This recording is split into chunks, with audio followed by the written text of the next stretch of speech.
Bonjour tout le monde, on va commencer avec la lecture du chapitre Tilim Kuf Chaf Aleph 121 pour Achenu Kol Bnei Israël, pour notre peuple juif, là où ils sont.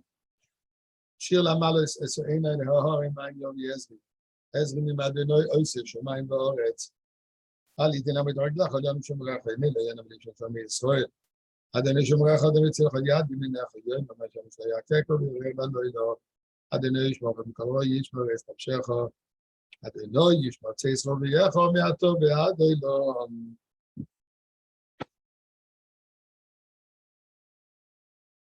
Alors,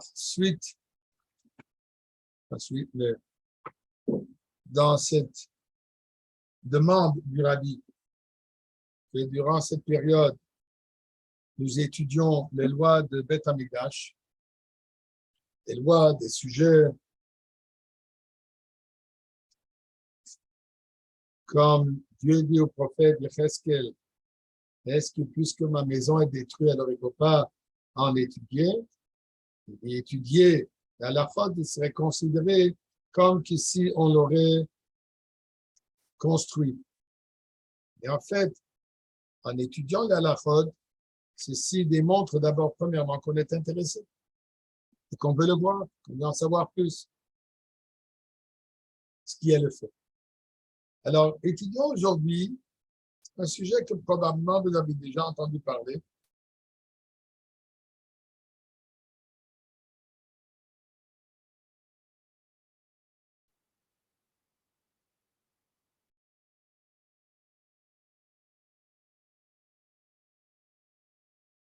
Par rapport à la menorah. La Torah nous dit, voici ça menorah zoeftor, Dieu dit à Moshe Rabbeinu, tu feras une menorah zahav tahor, de l'or pur, miksha te'aseh ha-menorah. Comme il traduit, la menorah sera faite de travail martelé. Ça veut dire quoi? Que tout cela est d'un bloc, un bloc d'or entier, que de ce bloc d'or, il faut le marteler afin de former que ça débranche, ça a tous les dessins, tous les différentes, comme il dit ici, Yerecha, sa base, le kana, sa tige, Gevier, ses gobelets, Kaftorel, les boutons, Rachel, les fleurs, que tout cela soit martelé et formé.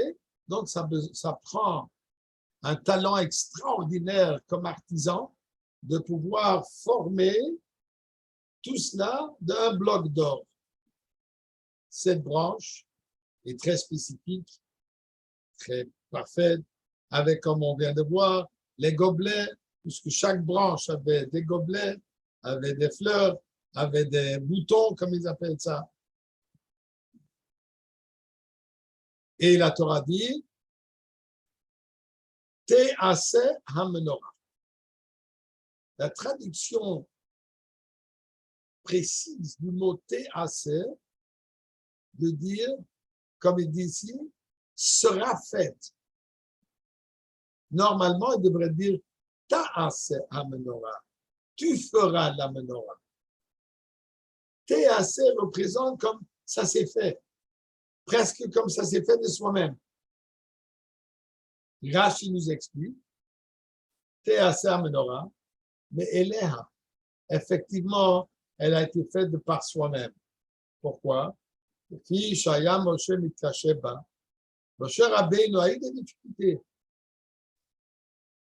L'explication simple représente, Moshe Rabbeinu a eu des difficultés à dire, à savoir comment il faut le faire.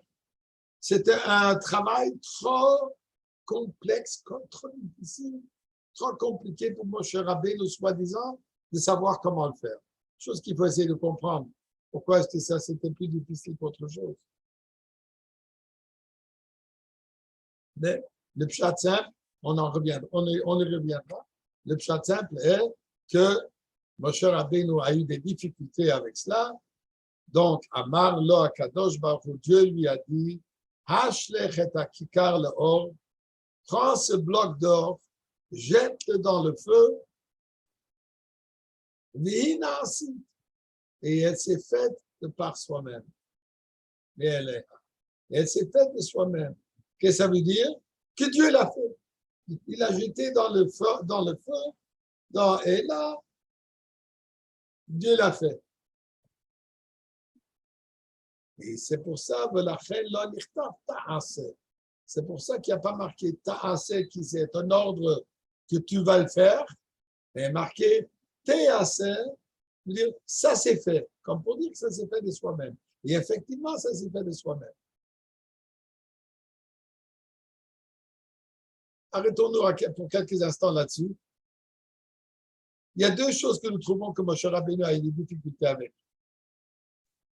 Celle-ci, la menorah, ainsi que nous trouvons que Moshe Rabbeinu a eu la difficulté avec le Machatzit HaShekel.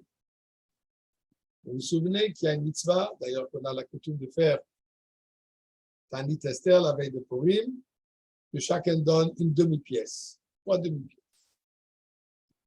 Il y a marqué que Moshe Rabbeinu n'a pas compris.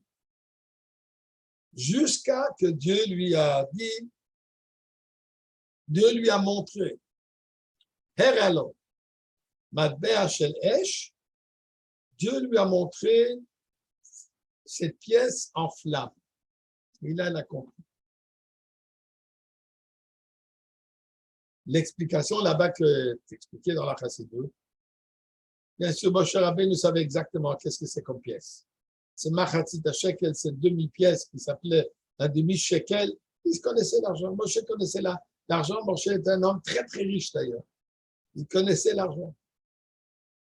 Son problème, sa doute n'était pas qu'est-ce que c'est comme pièce. Et Moshe Rabbeinu se posait la question. La raison du Machatzit HaShekel est venue comme une kapara, comme un pardon pour le péché du veau d'or. Suite au péché du veau d'or, Dieu dit à Moshe Rabbeinu qu'il amène Machatzit HaShekel, par lequel on va aussi compter le peuple, chacun qui donne une pièce, et par cela, on va savoir le dénombrement des gens. Mais ce qui a marqué que c'est le Machatzit HaShekel, elle a comme rachat, comme une kapara pour le péché du veau d'or. Moshe Rabbeinu se pose la question, comment est-ce que c'est possible que pour un péché aussi grave que le péché du veau d'or qui était un péché qui représente l'idolâtrie, qu'ils ont dit, on veut chercher un nouveau Dieu, on veut chercher un nouveau maître. Moshe Rabbeinu a disparu, on va remplacer par quoi? Ils l'ont remplacé par un veau d'or. Moshe Rabbeinu dit, mais comment est-ce que c'est possible de se racheter pour un péché aussi grave que celui-là, avec une demi-pièce? En donnant juste un petit sou, ça suffit. Et avec ça, on peut se faire effacer même un péché aussi grave que le péché du veau d'or. C'était ça où Moshe Rabbeinu a eu la difficulté. Là-dessus, Dieu lui répond, je vais te montrer la pièce en feu. Ça veut dire, c'est pas la pièce. C'est pas la pièce. C'est pas avoir donné la pièce, une demi-pièce. Avec ça, on peut tous racheter. Non, ça dépend si on le donne avec le feu. Si on le donne avec le feu du cœur, avec le feu ardent qui brûle dans notre cœur, qu'on veut se racheter, qu'on veut faire la teshuva. D'ailleurs, qu'elle est part de Shiotanya de ces jours-ci.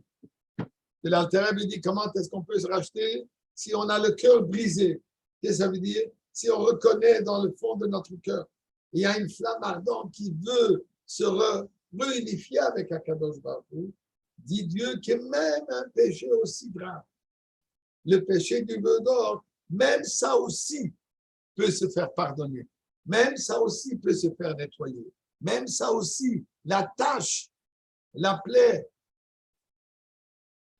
qui se fait par un péché, tout cela peut se racheter aussi par la flamme. C'est ça ce que Dieu montre à Moshe Rabbeinu.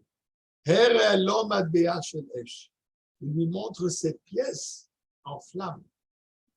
Et là, elle se fait pardonner. Moshe Rabbeinu regarde la menorah. C'est quoi la menorah? La menorah est un objet par lequel, à tous les jours, il y a une nouvelle lumière divine qui s'émane dans le monde. Ce n'est pas juste on allume une menorah, vendredi soir, on allume les bougies et on fait la bracha là-dessus. D'ailleurs, même à ce moment, c'est un moment très propice. Mais particulièrement, quand Aaron à Cohen ou les autres Kohanim, quand eux, ils ont allumé la menorah, il y avait une nouvelle lumière divine qui se faisait amener dans le monde.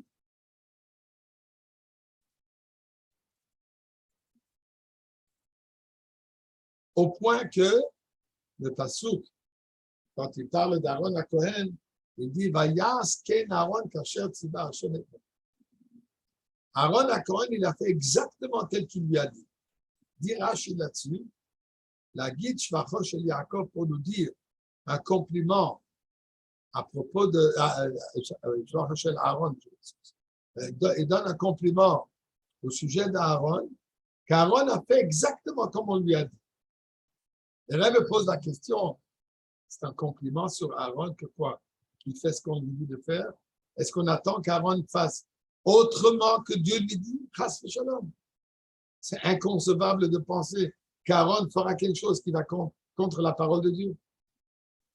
Qu'est-ce que c'est comme compliment qui dit la guide shvachosh shel Aaron, de dire le shvach, la grandeur d'Aaron, qu'il a fait, qu'il a exécuté l'ordre. Nous explique le Rebbe, Aaron à Cohen, quand il a allumé la menorah, il a ressenti, il a pu voir cette lumière divine qui descend dans ce monde. Habituellement, dans un moment comme ça, on peut rentrer dans une extase extraordinaire. Et là, on se perd dans les détails.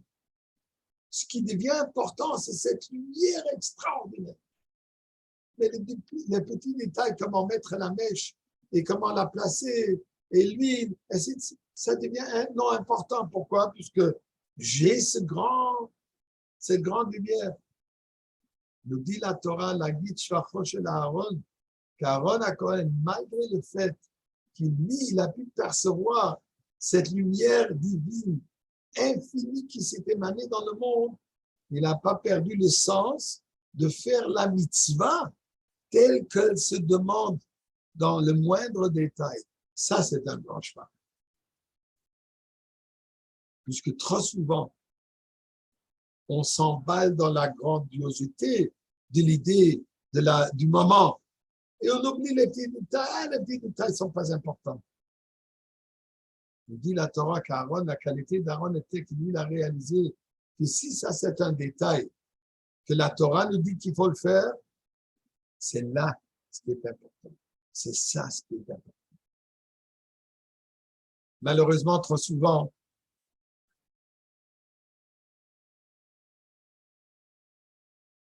on a les tefilines. Et on réalise à ce moment ce qui se passe.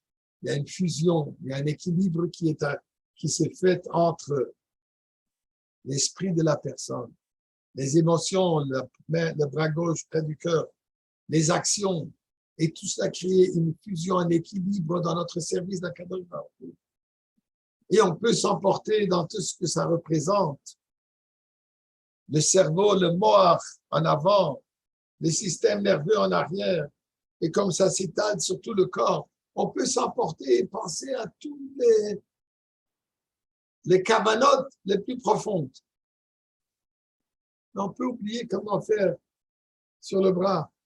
Ah, il fait comme ça, comme ça, comme ça, c'est pas important. L'essentiel est j'ai cette idée, j'ai ce concept, cette lumière dans laquelle je me suis emballé. Malheureusement, il y a des groupes aujourd'hui qui étudient la Kabbale.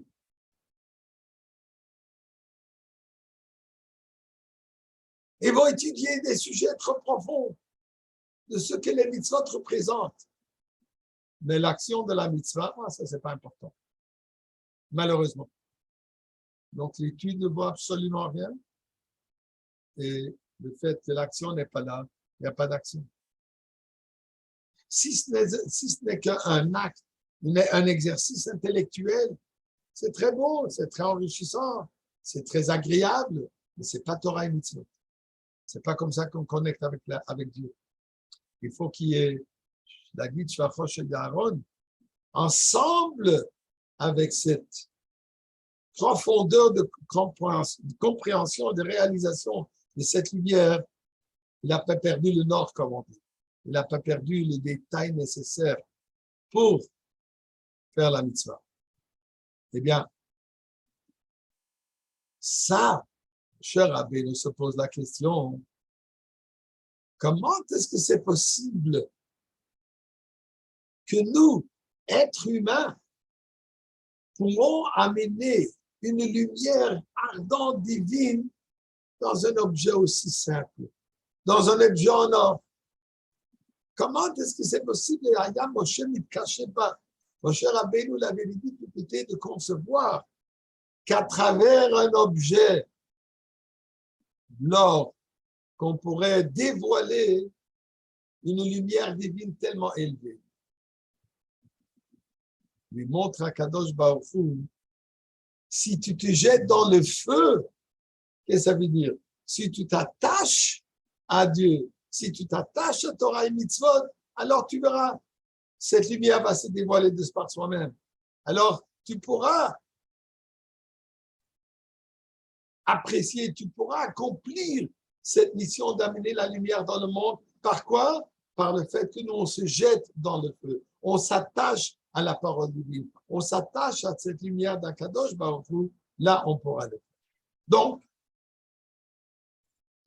finalement, Dieu dit ici qu'il faut faire cette menorah et elle a été faite. Comment est-ce qu'elle a été faite? Alors, chez Shakanim Yotzi Mitzider, il y aura 6 branches qui vont sortir des côtés, donc de la tige centrale. Il va y avoir 3 branches de chaque côté, comme il dit, Shlosha Knei Menorah Mitzida Echad, ou Shlosha Knei Menorah Mitzida Sheni.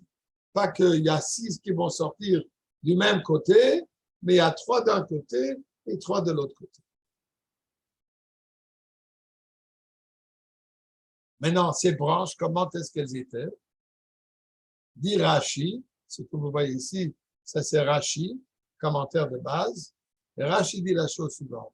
Yotzim mitzideha, sortait des côtés, le kan ou le kan, dans les deux sens, des deux côtés, va à l'arson, angulaire,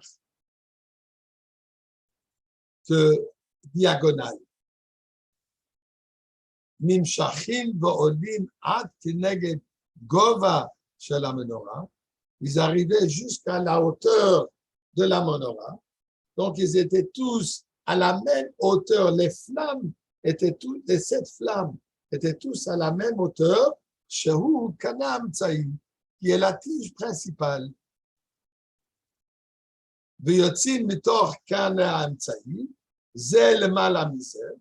Et ils sortaient de la tige du milieu, un au-dessus de l'autre, dans la direction droite, ainsi que dans la direction gauche. Et bien sûr que chaque branche, elle est un peu plus petite que l'autre, puisque le plus proche qu'elle est de la hauteur, la branche, elle est plus petite.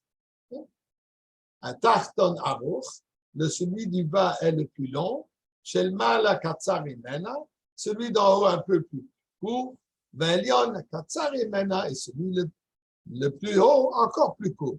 Pourquoi? Puisque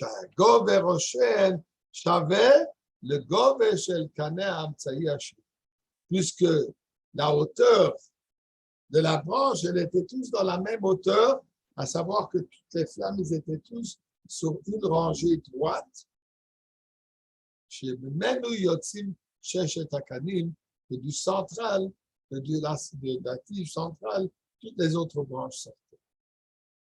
Donc, Rashi nous dit quelque chose de très clair. Comment est-ce qu'elles étaient les branches? Balarson.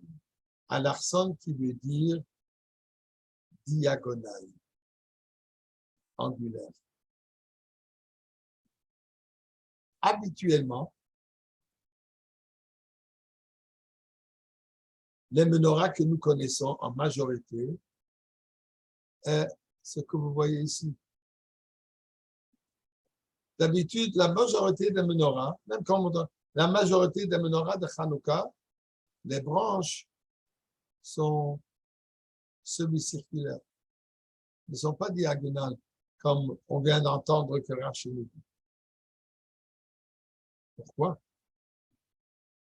Et d'où est-ce que ça vient?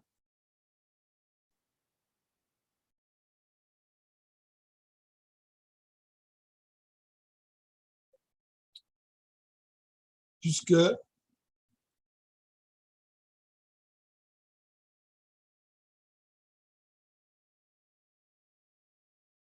je m'excuse. Le premier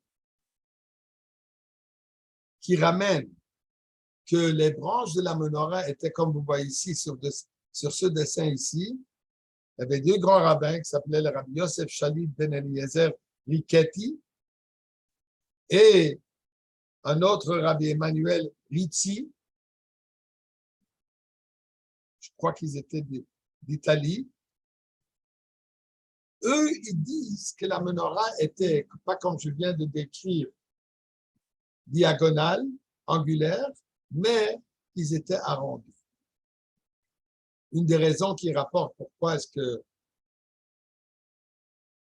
ils pensent que c'était arrondi, puisque le Rambam, Maïmonide, quand il décrit la menorah, il ne rapporte pas que c'était diagonal. Il dit tout simplement, il y avait 6 branches, sans préciser que c'était diagonal. Alors, puisque Rambam ne précise pas que c'est diagonal, il dit, étant donné que nous avons toujours eu cette image qu'elle est arrondie, on accepte qu'elle est arrondie. D'où vient cette image? Eh bien, c'est ce que vous voyez ici. Ça, c'est de cette fameuse arche de Titus à Rome. Quand Titus y marche mot, quand il est revenu après sa victoire d'avoir conquis Yerushalayim et la destruction du temple, il est revenu à Rome comme la grande vedette. Ils ont construit une arche à Rome, et sur cette arche, un artiste a fait aussi en train de montrer comme ça représente les Juifs qui partent en esclavage, qui partent en exil, qui souffrent du fait qu'on les a renvoyés d'Eretz Israël, et eux, ils portaient une menorah sur le dos. C'est ça ce que cette image est censée de représenter. Donc ici, par le fait que c'est en arrondi, donc ils disent, vous voyez bien que ça a dû être la menorah du Beth Amikdash a certainement dû être arrondi. Et ils disent que le Rambam ne décrit pas, le Rambam ne précise pas qu'ils n'étaient pas arrondis. Donc, pour eux, preuve à l'appui qu'elle était donc arrondie. Mais il y a une grande problématique avec ça.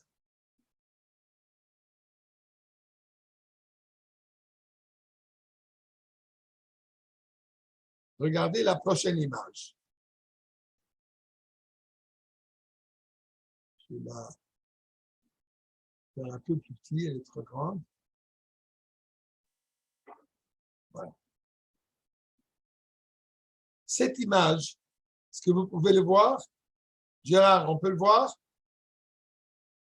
Aussi, quelqu'un d'autre peut me faire signe qu'on peut le voir sur Oui, le... on voit très bien, on voit très bien. Ah, ok, merci, je n'étais pas sûr. Alors, ce que vous voyez ici, il s'avère qu'en 1693, l'université d'Oxford en Angleterre, ils ont pu acheter un manuscrit du Rambam où là, ils ont trouvé que Rambam lui-même a fait un dessin de la menorah. Ça, ce que vous voyez ici, ça c'est un dessin qui a été fait par le Rambam lui-même. Regardez les branches, comment il est fait. Il montre clairement comme les branches, elles sont angulaires.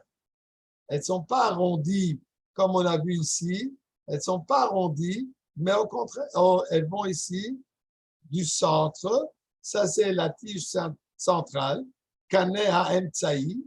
Et d'ici, 3 branches sortent de ce côté. Et là, nous voyons ce que Rashi explique. Celle-là, cette branche, bien sûr, elle est plus petite que celle-là. Cette branche ici, m'excuse. Cette branche ici, elle est plus courte, plus petite que celle-là. Pourquoi? Celle-là, elle vient d'en bas. Elle doit monter à la même hauteur ici. Ici, ils ont tous la même hauteur. Donc, la branche extérieure, elle est plus longue. Elle est plus longue. Donc, le bras, je dirais, la branche, le bras extérieur, elle est plus longue que celle-ci d'ici. Mais elle est faite comment? Elle est faite à l'angle. Exactement comme Rashi nous le dit dans le Chumash, Baal Larson. On peut voir aussi encore une autre chose importante. On voit ici le bas. Qu'est-ce que nous voyons ici? C'est le pied. Mais il y a 1, 2, 3. D'après Rambam, ça c'était un peu arrondi. Et elle avait 3 pieds, puisque dans le Chumash, il y a marqué qu'il y avait 3 pieds. Alors, il y a différentes pensées comment ces pieds étaient. Est-ce que c'était carrément 3 pieds qui tenaient la base, ou comme d'après Rambam, c'était arrondi et en dessous, il y avait 3 pieds. Regardez ici, il n'y a pas de pieds. Donc, la base de la menorah que l'architecte a fait pour le mur de Titus, il a fait sa propre inventation. Il n'y a même pas 3 pieds, que devrait avoir 3 pieds. Donc, ce qui montre que on ne peut pas se fier à cette image que nous avons ici. Au contraire, on ne peut se fier que sur l'image que Rambam lui-même l'avait faite. Malheureusement, ce qui est arrivé, que très peu de personnes ont eu accès à ce dessin du Rambam, puisque c'était un objet très précieux pour Oxford, et les gens n'ont pas eu la possibilité, et certainement pas ni le rabbin Ritty, qui est décédé dans l'année 1743, n'a pas eu l'occasion de voir ce qu'il y avait dans l'université d'Oxford.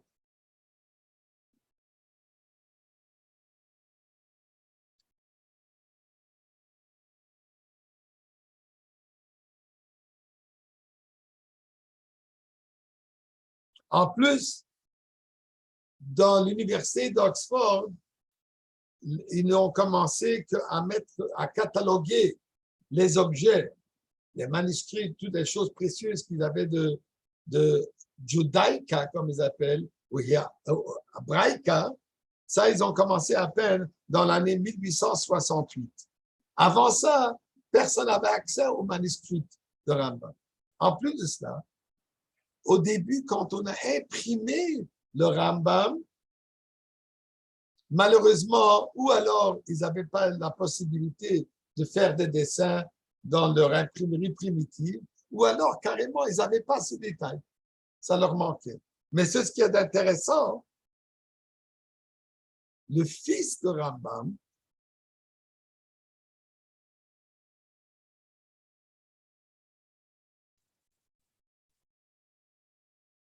Reb Avraham, le fils de Maïmonide, lui-même, il rapporte que voilà, il y a le dessin que mon père a fait et qui montre qu'il est de cette manière.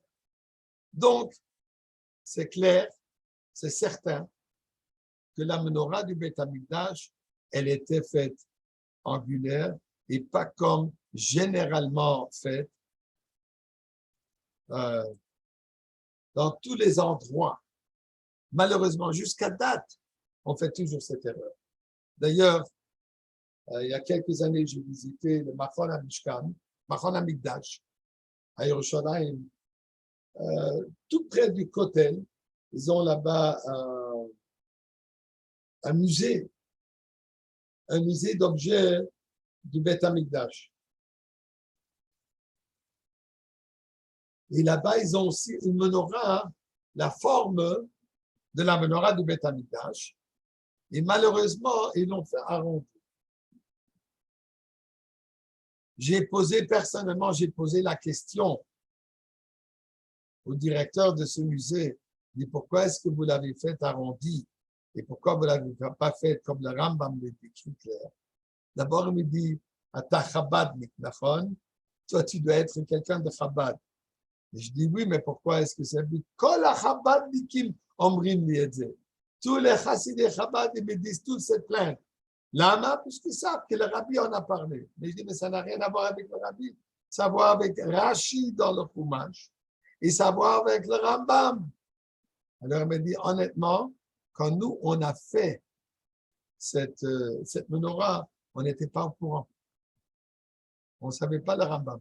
On n'était pas au courant. On ne l'a su plus tard. Et là, comme bon Israélien, il me dit, attends, Déama, ten li kesef ani yaseh od echad kach. L'Israélien, tout de suite, il lui ramasser. Il a déjà trouvé quelqu'un pour faire l'argent.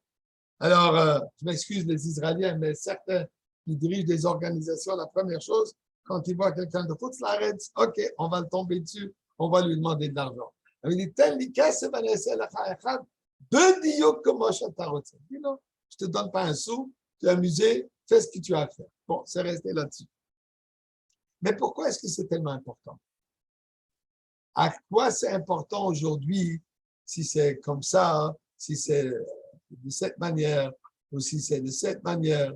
Quelle différence? De toute manière, aujourd'hui, ce ne sont que des réplicas. Ce n'est pas la menorah du Beth Amikdash. La menorah du Beth Amikdash, elle viendra exactement telle que la Torah nous dit. Ce sera angulaire. Pourquoi en faire même aujourd'hui une telle campagne, si on peut? Et le rabbi en a parlé plusieurs fois. Et la raison est simple, comme le rabbi explique. Ce dessin représente quoi? Ce dessin représente les Juifs partant en exil. Les Juifs renvoyés du Beth Amikdash. C'est ça ce que cette image représente. C'est exactement ce que Titus voulait. Titus veut rappeler au monde entier que les Juifs sont en exil. Voyez, l'arche de Titus à Rome, le pouvoir, la force de Rome, au-delà de la force d'Am Israël. C'est ça ce que cette arche représente. Et c'est ça ce que cette menorah veut représenter. Que quoi? Que le bras est courbé. Le bras courbé représente quoi? Un manque de force. Un bras droit représente toute la force. Un bras courbé représente une faiblesse. Ils veulent... Oh, je m'excuse.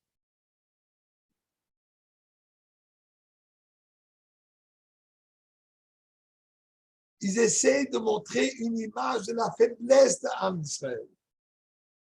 Que le peuple juif est en exil et qu'il y a une faiblesse. Et c'est là où on va être.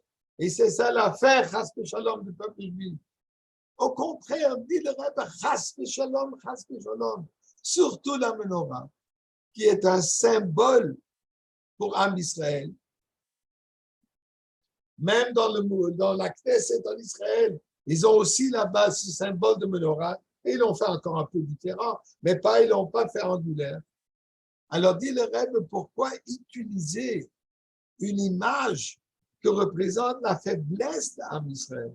que représente la souffrance d'Am Israël, que représente l'exil d'Am Israël, plutôt que de montrer la force, la victoire, la foi absolue, la voie toute droite vers Akadosh Baruch Hu.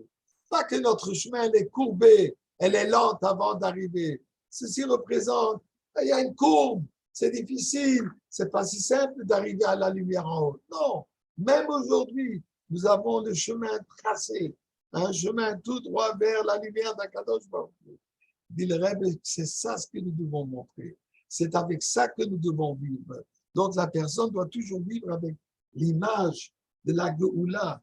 Tout ça en, bien sûr, en lamentant le fait qu'on n'a pas le Beth Amikdash, mais en être sûr d'avoir cette foi absolue que d'un moment à l'autre, instantanément, nous allons nous retrouver dans le Beth Amikdash.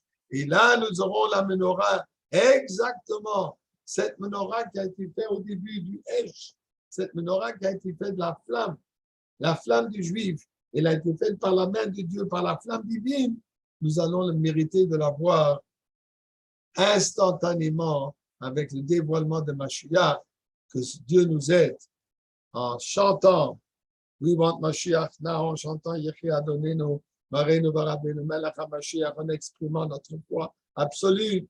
Bezrat Hashem, nous allons le mériter aujourd'hui même. Et nous nous donnons tous rendez-vous à l'entrée principale du Beth Hamikdash. En bon anglais, see you there now. Amen. Et merci. Là-dessus, on se dit bonne journée à tout le monde. See you soon.